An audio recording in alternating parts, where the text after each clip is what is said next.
ప్రభుని నమ్ముకున్న ప్రతి బిడ్డ కూడా ప్రార్థనలు చేస్తారు.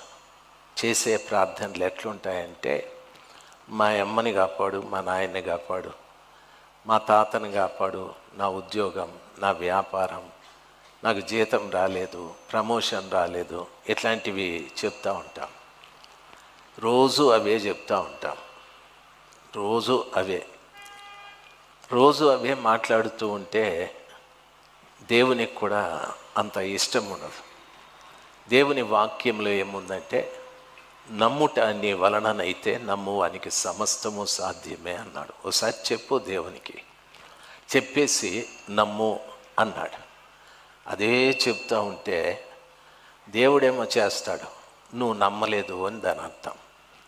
కిరాణా కొట్టుకెళ్ళి, అంటే పచారీ కొట్టుకెళ్ళి, ఒక కేజీ పప్పు ఇవ్వండి అంటాం. శెట్టి గారు కేజీ పప్పి, శెట్టి గారు కేజీ పప్పి, శెట్టి గారు కేజీ పప్పు, రెత్తు పొర బయట అంటాడు.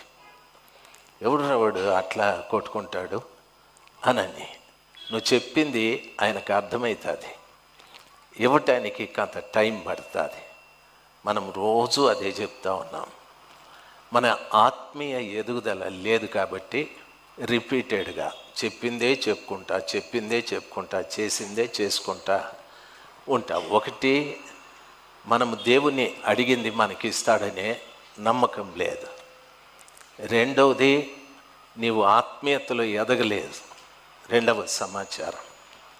మూడవ సమాచారం ఏమంటే, దేవుడు నీ ప్రార్థన విని ప్రతిఫలం ఇవ్వటానికి ఆయన కోరుకున్నట్టుగా నువ్వు లేవు.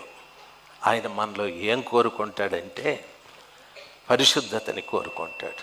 ఆయన కోరుకునేది పరిశుద్ధత.